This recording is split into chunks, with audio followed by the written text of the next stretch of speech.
tuning in to the online broadcast network, AFTERBUZZ TV. Over 20 million weekly downloads in over 150 countries, and your number one source for after-show entertainment.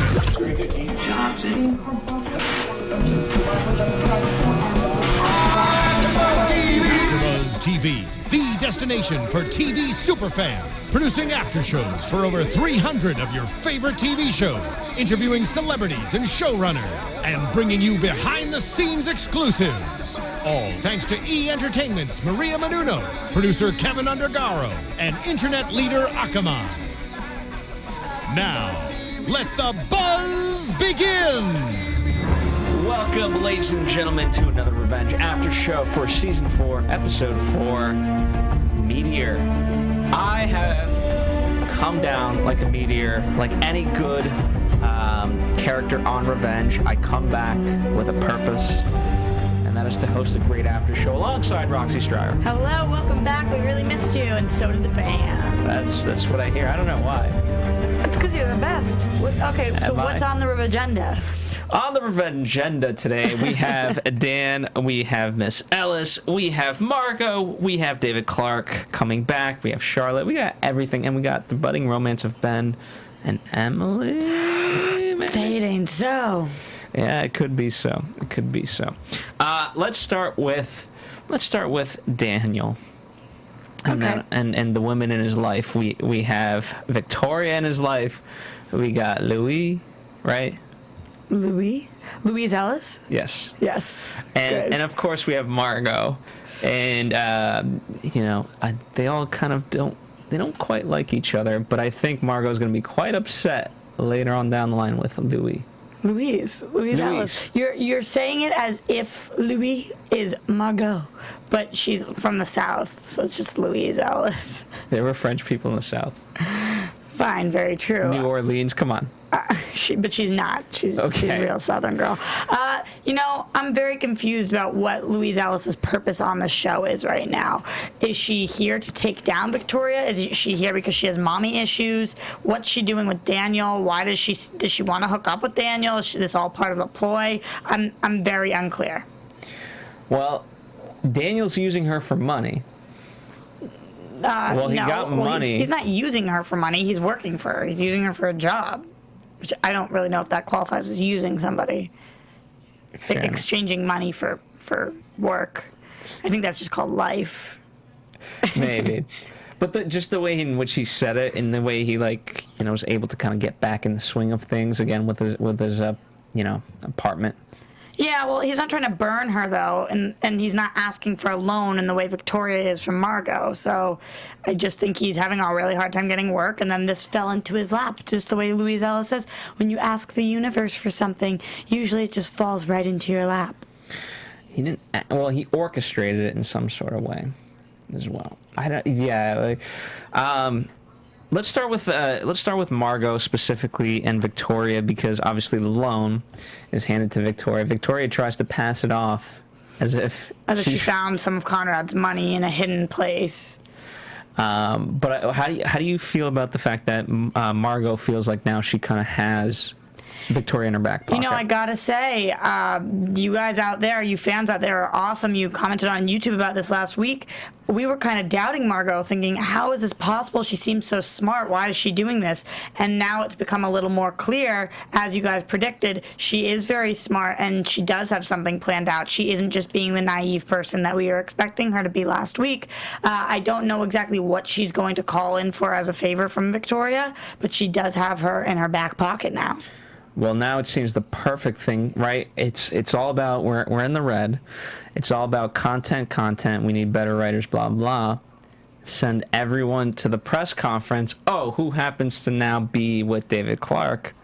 Victoria. Mm-hmm. Victoria, I need a favor. I need the whole scoop for my magazine. I need the exclusive. How about an AfterBuzz exclusive? Boom. AfterBuzz TV exclusive.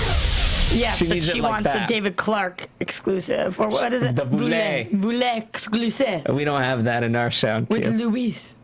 We'll work that out next time. Yeah, cool. Voulet exclusive. Love it. Yeah, so that would be one of the forms of payment she could receive. Another one would maybe be the fact that we do know that Louise Ellis knows Victoria, if that ends up coming out, and maybe Margot doesn't like Louise Ellis because she's hitting on Daniel. Something to do with that. Yeah. I'm surprised how much Margot is in support. I mean, obviously she's supporting Daniel. She's supporting Daniel getting a job. She has no knowledge of what Louise Ellis is doing right now. No. Which is having him rub lotion on her back. And she just wants to know that champagne. He's got her back. Ha ha ha. I'm going to use that line sometime. On who? I don't know, random guy at the beach. That's a good Hey, do you have my back? Fair enough. And she needs him to have a little bit more playtime. But she did, I gotta say, you know what? There's nothing cooler about a woman that can just like, because I thought, for sure she'd make her move, but the fact that she just walked right out of the apartment and was like, you know what? I'm gonna let you enjoy the champagne. And that's what made him go. We were watching it with subtitles and it just said, sigh. And he's like, ah. Because he was thinking about it. I don't know if he was thinking about it or if he was more thinking to himself, uh-oh, I'm in trouble here. Like, look what I've gotten myself into. I mean, she bought him swim trunks. Like, really are we gonna go down this path again? Well. She's fishing well. Because again, I could see in the past I could have seen like, oh, they would just kiss right away. But the fact she knew to just walk away, and that says so much more. And I mean, do you remember our introduction to Margot and how she just dropped all of her clothes for Daniel? Revenge is back and sexier and later, and that was our introduction to Margot. So I guess this is a little more coy. Yeah, absolutely. What else should we speak about that? I don't know, just the fact that I don't trust her. We do see she has some money, though, otherwise she wouldn't have been able to pay Daniel. It must be her mom's money. Didn't her mom cut her off? I'm a little confused. She's lying about something. And Daniel did pick up on the bottle of champagne in the sense that, did you try to send that to my mom? Right. No. It was the same year, same 1928. type. Yeah, so good memory. It's just a good year for champagne, to be honest. Yeah, and then Daniel didn't take his mother's money when she tried to give it to him, so really he's trying to break free from her. Maybe that will be good for us. And he has two conditions: stay away from me, stay away from Charlotte. Yeah. Which obviously stay away from Margot, stay away from Charlotte. That's it. And you know how I feel about you already, is what he says. So, none of which are happening at the moment. No, but Victoria listens to no one. But she tries to help everyone. Oh, come on. If you believe that load of crap, then you're insane. Okay, fair enough. She tries to help everyone. Yes, Victoria, Mother of the Year, for sure. That's always been her number one concern, is her children. Oh, get out of here. She's using them all like she uses everybody else. Are you crazy? Fair enough. There was one other thing I was going to say, but now I've forgotten. Anyway. It tends to happen. It does tend to happen. Sometimes on your agenda, you get sidetracked. Maybe it's in my notes. About Margot? No, about Louis, but... Louise Ellis. Like, why Louis? I don't know. It's okay. French, because it's all French to me. It's not. Okay, whatever. We'll come back to it if you want to. Fair enough. Anyway, so that kind of wraps that. Overall. Okay. Wow, you've been gone here for a little bit, huh? Yeah, a little bit. Just getting back in the swing of things. Just giving you a hard time. So, post-break-in, Emily does not want to call the police, but Nolan does anyway. Well, we find out Emily doesn't want to call the police because she thinks Charlotte might be involved, which we know is not true. And Nolan, who does usually listen to Emily, doesn't this time, and now we've got a whole different aspect of calling the police because one of the police is Jack. By the way, that wasn't convenient for storyline at the beginning of the season. Of course, that's why they did it. They wanted to make Jack have a bigger part in the agenda. I've used that way too many times tonight. And also they wanted to bring in Ben and mix up the romance and all of these things. But nothing's happened with that yet. With what? With the romance. With the Ben romance? Because tonight, right, he says, if I wanted Emily, I ask her out. Yeah, but he kind of did last week. Remember, he's by the car and he's like, "You're never going to want somebody to walk with, are you?" And she's like, "Probably not." That was like kind of his way of asking her out. We know that he thinks she's cute. We know that he's been hitting on her. I do think he's a good enough friend and partner that he probably will drop it for a little bit, like he said. But I do think he's going to want to know, Jack, if you don't want her, then let me have her, you know? But tonight we got I'm trying to uncomplicate things. And he's like, yeah, what that's the hell all does you that needed mean? to say. What does that mean? Hey, that's no better than Ben's pickup line of, "You don't want to walk with anybody, do you?" I mean, that's very simple. Okay, but what does it mean?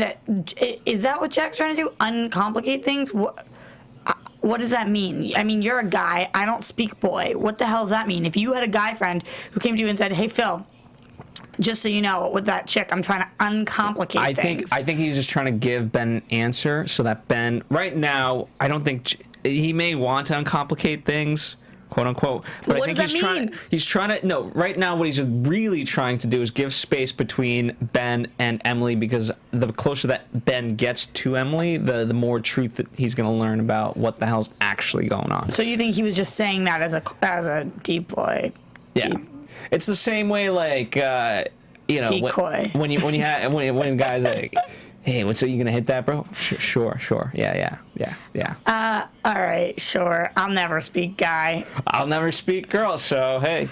Agree to disagree? Shake on it. What does that mean? You think I could speak girl? No. Why are we don't know. agreeing to disagree? No, just men and women in general in life. Got it. Agree to be different.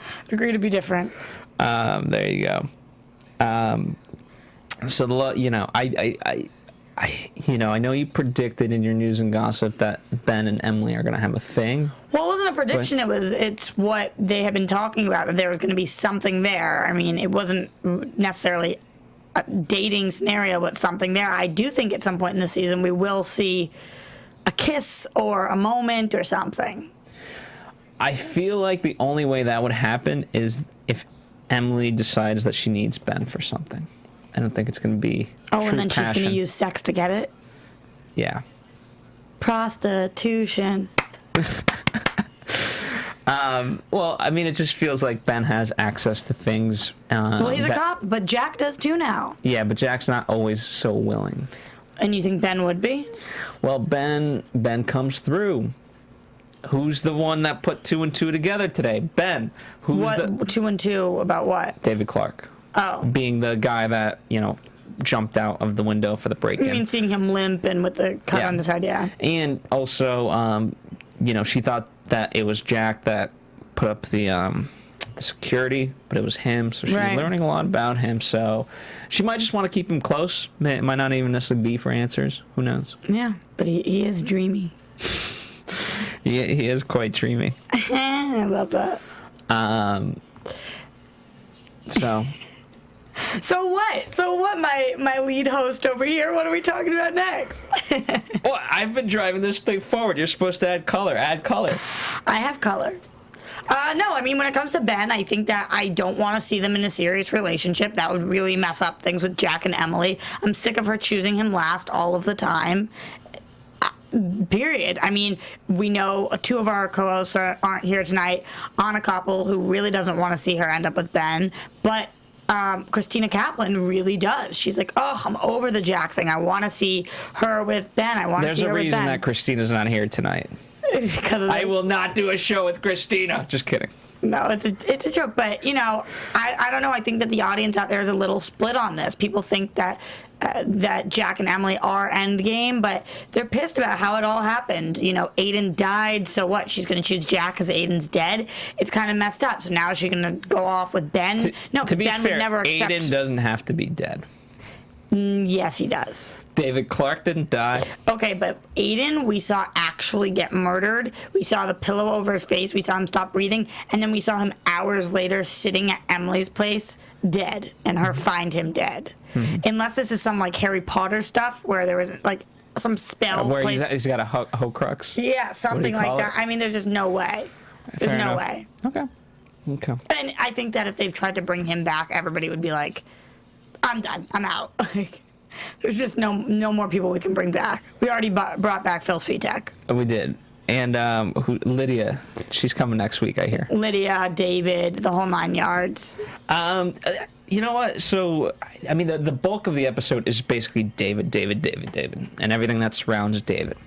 Now that we're kind of a few episodes into this whole thing, how do you feel? You know, I actually, with the whole explanation of tonight, I actually don't mind David being alive. You know, I was very harsh on David coming back. And my opinion of it was that they kind of were in a rut and they didn't know what to do, so they decided that's what they were going to do. I do think it could make for a very interesting season now that I've accepted that he is back, especially with the fact that he has claimed that Conrad was holding him. Now, we don't know as the audience whether that's true or false. I mean, is he making that up? Where was he actually? We saw this hole that he was in. Was Conrad doing that? If so, oh God, but I have a feeling that he's lying about it. Well, the evidence is there to support it, but obviously he tortured himself tonight to get those bruises to be nice and fresh. Right. Obviously he knows about Conrad's death. Right, because which he lies about. He's the murderer. I mean, maybe he thinks that Conrad was the one holding him, but it wasn't actually him. Maybe he doesn't think that, but that's the missing piece right now. Who was beating David Clark and keeping him captive? Yeah. Unless it was David Clark himself who staged all of this. I mean, because he wanted to get out of jail and his name hadn't been cleared yet, and then he found out his name had been cleared, and that's why he came back. We don't know. That could be. Here's the biggest mystery of it all. He could be the bad guy. We've been thinking that he's been the good guy this whole time. In the end, he could be the bad guy. Well, here's why he's the bad guy to me right now. I don't understand with him and Victoria. He has this weird love for Victoria, and I just don't know where it's going. I don't like it. I do enjoy tonight, though, that we finally see him stand up to her a little bit, and he says, "I'm not going to be anybody's prisoner anymore, Victoria, not even yours." Yeah, which I thought was smart because he says, "I've studied you," and last time he said, "I'll take care of this," and you said the same exact thing tonight. So right. What the hell's going on? Absolutely. She's a creature of habit. I think it's smart of him. I think that she's not in this for the right reasons right now. I think she's going to burn him really bad. And we still know that Victoria is trying to get him to murder his own daughter. Like, what kind of a human being does that? David doesn't know yet that it's his daughter. Does he? Does he not? That's what I'm confused. He doesn't know, but that's the weird thing. So last week we saw him see her face, and he doesn't murder her, and we know he doesn't murder her because we assumed he recognized her. But then I was thinking about, he already saw her when he was at the house, and he didn't recognize her then when he was like snooping around the house. So what would have made him recognize her now? Did he not recognize her, and he just had second thoughts about murdering a young girl, or what was it? I thought that they advertised this week as them reuniting, as David Clark and his daughter Amanda / Emily reuniting. That's not what this episode really was. No. We didn't see them reunite. In fact, we didn't see them interact. We saw Emily know that he's alive because of the lineup, and then we saw her watch him give a speech, but we didn't see him acknowledge her presence. No. So I'm thinking he still doesn't know who she is. He thinks he has one daughter alive, and he thinks that's Charlotte. Well, Charlotte, who I feel so freaking bad for, by the way. Yeah, I mean, she's a hot mess, and one of the things that we'll get to Emily's reaction, but Jack sees him first, and obviously can't really do much because of protocol. But for the time being, right now, at the very least, you have Jack and Nolan who could go up to David Clark and be like, "Hey, oh my God, so good to." But when were they supposed to do that? While he was giving the speech? No, not right now. But at least moving forward, they can. Right. Now, Jack obviously is not ready for any of this, as he says to Ben. Right. Let's talk about what David and Jack's relationship was. So Jack, growing up with Amanda, was best friends with her. You know, we see them being best friends. We see them with the dog playing all the time. We got the photo. Was that last episode or was that today? I've literally watched. That was last episode. Got it. I've watched 3 episodes of Revenge today to get caught up, so it's all a blur. Where he brings her the photo. Yeah, so we know that, but what was his relationship like with David? He loved David like a second dad, I would assume. It seems like they were very, very close. So obviously this is very hard on him also. And Nolan, we know, thought of David as another father. He was very close to him. So yes, it's the biggest deal for Emily, but it's a big deal for everybody. It's got to be a really, really hard thing. So, I don't know. I'm not understanding how Victoria thinks this is going to play out to her benefit.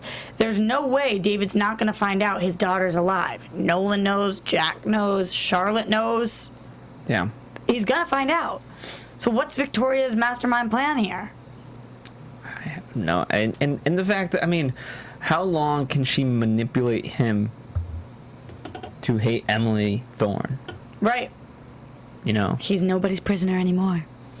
I mean, if he is really under her spell, then he's got to be smarter than that. And I think he is. I do think he's smarter than that, and we saw a little bit of that tonight. It would make sense, though. You know, we did keep talking about why did he murder Conrad? Why did he come out and do that? If Conrad really had him prisoner for 10 years, I guess that would be motivation. That would be. Also, let me ask you this, right? The chief, he talks to Jack, and then when Emily Thorne comes, he said, you know, I was there on the boat of the wedding. Oh yeah, Victoria invited you, blah blah blah. And then he grabs Victoria, has her come in the back way and all that.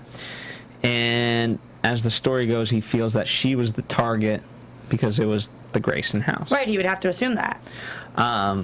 But now she's by David Clark's side as if, like, we're all good. Yeah, so, she's like, let me take him home. So, like, at the very least, from the Chief's perspective, what the hell's going on? Right. I had the same question. She's like, no, please let me take him home. Let me bring this lawyer to him. He's like, didn't I just tell you he probably tried to kill you?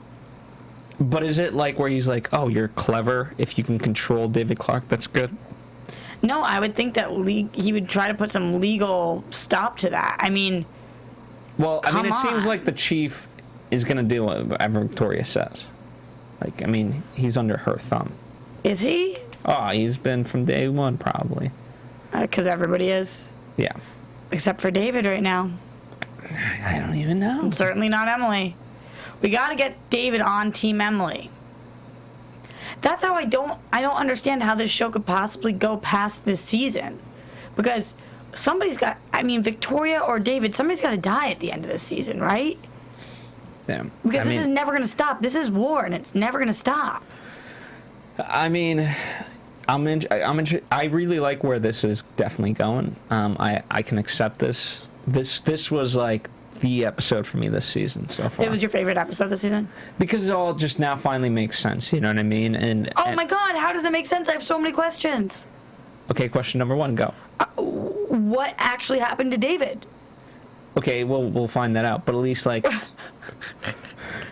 at least we're headed in a direction. I'm like, I can keep calm, because before I was like, this isn't making no sense. Now it's like, oh, okay, you know what? This is good. You got David's plan from get-go, that he wanted to like be found out.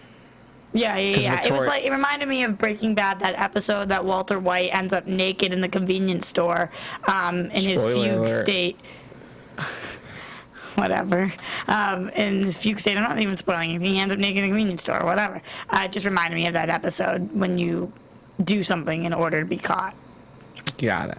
I think they took a little bit of a hint from that show, which was a great show, and it's great to borrow from other people. But this one, I don't know. It seems there's something off. And another thing, again, I mentioned her earlier, but we haven't talked much about her, is Charlotte. I mean, dude with the pills again. Come on. I thought she had changed her drug of choice to cocaine, and now she's back with the pills. Yeah, well, she can't get cocaine. Because it's too expensive, so she's taking her mom's Xanax instead. Yeah. I mean, I think it's very generic when shows do things like this, when they make somebody a drug addict and it's like, first it's cocaine and then it's pills. You know, those are very different things. People use them for very, very different reasons. Cocaine's like at this upper and pills is this downer, you know. So they're just trying to show us she's an all sorts of drug addict. But she's actually, she has really bad problems. And again, I talked about this. I want us to address her problems. I don't want to just keep covering them with all these drugs. This girl needs therapists. She needs somebody to talk to. I want to get to the root of her issues. She doesn't want to talk to Emily. Emily could help her. Because Emily tried to ruin her life. And, I mean, she needs to also talk to David. Maybe David can help her. That actually is We haven't seen a great conversation between David and Charlotte. I mean, we saw obviously it was emotional when they first met, but it wasn't a conversation. Right. It was a reunion. One of my favorite parts of where this show seems to be going, though, is the relationship of Charlotte and Emily. Maybe it's because I have a sister myself, and I really love watching sister relationships on screen. And you've done things like that to her, you being older? Of course not. I'm just saying, I do love that we're finally seeing Emily take a stand for somebody that isn't David. You know, she's protecting her sister, and that's something really cool to see. We haven't seen her really give a crap about how Charlotte was impacted by the things that she was doing, and now we see that she really is trying. So I am excited to see where their relationship goes, and I hope that Charlotte eventually ends up on Team Emily instead of Team Victoria. Let's take everybody away from Victoria and put her back in the mental institution. I think she's on Team Victoria by default. There just really isn't another team. So if There's you're not Team Emily. Yeah, okay, but if you're not Team Emily, it's like if you're not a Republican, you're not necessarily a Democrat. But in this scenario, you have to be. You know what I mean? So if you're not Team Emily, analogy. so if you're not Team Emily, I guess by default you're Team Victoria. But you know, there's still Team Daniel. There's still the Grayson mantra: lie and deny. Great mantra. That should be on a crest. Yep, it's a good one. Very fitting. Yep. Okay. Let's talk about Emily really breaking down when she sees. And by the way, that was shot really. What she did, Emily Van Camp did an amazing job. She did do an amazing job. You mean when the initial seeing of her father? Yeah. When she comes outside and Nolan is there to comfort her. Yeah. Yeah, she did a really great job with that. Again, though, I wanted the first interaction to be such a, we've been building for it this season so far, since we saw the season finale. I wanted it to be this huge thing, and the fact that he couldn't see her made it difficult as a viewer. Well, I mean, it did, but it also, I mean, I that's the feeling that she has.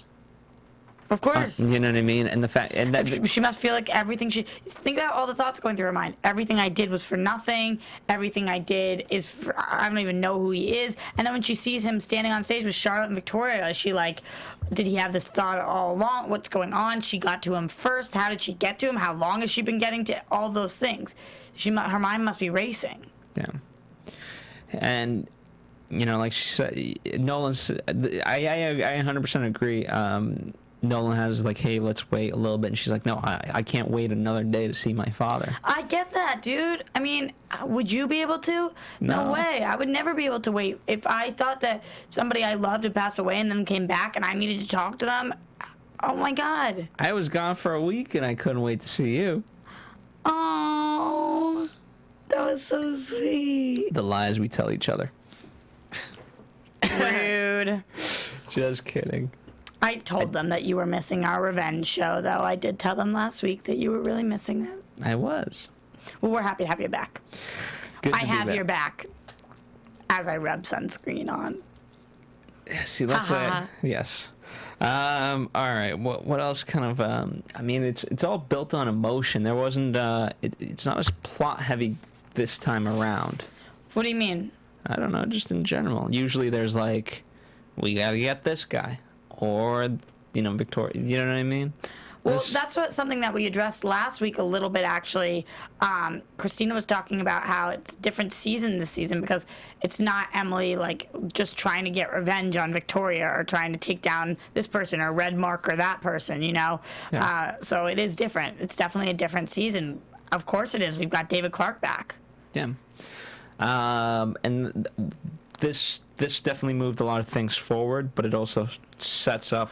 Opens new questions. With that, you don't have any news and gossip, do you? No. As I'm saying, these people really stay low key.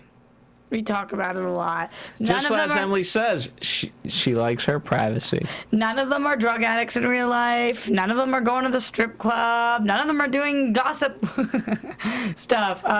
They seem to have their good heads on their shoulders. But like Margot, as soon as something happens, we're sending a crew there. Oh, yeah.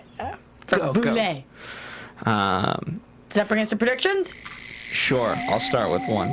And now, your AfterBuzz TV predictions. Look at that, right on the 30 mark. It's brilliant. Which, by the way, okay, so I wonder how Daniel's taking all this because he sees it. And Margot's all, they were supposed to have You're wondering how Daniel takes all what? the David Clark thing. Oh.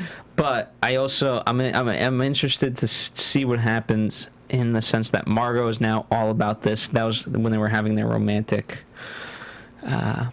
rendezvous. But Margot, I assume, leaves. And who can fill that void? Louise Ellis. You think that Daniel's going to hook up with Louise Ellis? Well, I think Louis Ellis is going to make it very difficult not to. I can't believe you can't get it. No, I can't. You think, yeah, I mean, she's a good-looking girl. She's got charm. I think that Daniel very well might, but I think it will take a few weeks. Okay. A few weeks of wear and tear of her trying to get into his pants. I just don't know why she's trying to get into his pants. It has something to do with Victoria, but what? Maybe she wants to hook up with him so that she can marry him and Victoria can be her mother-in-law? Weird, but we've heard her say many times about her mother issues, so something's going on there. We just don't know what. Fair enough. Okay, so the big thing is what's going to happen with David Clark? So I'm looking at previews for next week, and we see David saying, I want to know what happened to my daughter. So we know he's searching on that end. And then we see him almost get hit by a car, or it looks like that. I don't know, maybe he was getting kidnapped into the car. Maybe Emily was grabbing him. Something. Which is similar to how almost Victoria got hit. Remember when he saves her? Oh, yeah. So I don't know. I don't know exactly what's going on there. But at least now we have, not only is Emily doing investigating, but David's also doing investigating. So I think that they'll maybe meet somewhere in the middle. Mm-hmm. Yeah, we didn't really get too much, so. Yeah, we never really do. They like to keep us in the dark. Which is not a bad place to be. They do. I'm interested. Jack could be a real player in this whole thing. Of course, and I think Ben will be too. Well, I think Ben's active, whereas Jack, it's going to be up to him. But I think for the time being, he's choosing not to do anything. I said this last week, but I really want to see Ben swoop in and save Charlotte and be her knight in shining armor and have a little romance there. That's what I want. Ben and Charlotte. Okay. What would their name be? Shen? Or wait, you want Ben and Charlotte together? So I thought Ben would save Charlotte, therefore Emily would like him. That's how the... I want Ben and Charlotte. I think she needs somebody like Ben. She doesn't need any more Gideons in her life. Shen? Well, you guys help us out with that. Great at making names. So that's... Yes, if you need $150,000 for your next revenge... definitely keep tuning in to our Revenge After Show every week. Because you'll be back for all of them now. That's right, because you got to get that $150,000. That's on the Revengenda. In the meantime, where can the people tweet you? You can find me on Twitter and on Instagram at Roxy Striar. That's right. And of course, follow us here on AfterBuzz TV, Facebook, Twitter, Instagram. Koppel for Mayor is Anna Koppel's Instagram and all that. What about Christina Kaplan? What do we got for her? Christina Captan? What is it? Well, it's on previous shows. Yeah. Do some due diligence. By the way, you guys are absolutely amazing. You know what the crime is, though, Roxy? What is it? I feel like our fans put in so much work, and I know you read it, and I know Anna reads it, and Christina reads it. I do you guys a disservice because I try to read it, but I don't always comment and respond back, and I feel so bad about that, and I wish I could change that. But nonetheless, keep doing it because these guys read it. We got you covered. I just see the mass amounts of comments, and I'm blown away. So continue doing that. And you can find Christina Kaplan at Tina Cap. Tina Cap. There you go. And we'll see you guys next week for episode 5 of Revenge Season 4. From executive producers Maria Menounos, Kevin Undergaro, Phil Svitek, and the entire AfterBuzz TV staff, we would like to thank you for listening to the AfterBuzz TV network. To watch or listen to other after shows and post comments or questions, be sure to visit AfterBuzzTV.com. I'm Sir Richard Wentworth, and this has been a presentation of AfterBuzz TV. Buzz you later. The views expressed herein are those of the hosts only and do not necessarily reflect the views of AfterBuzz TV or its owners or principals.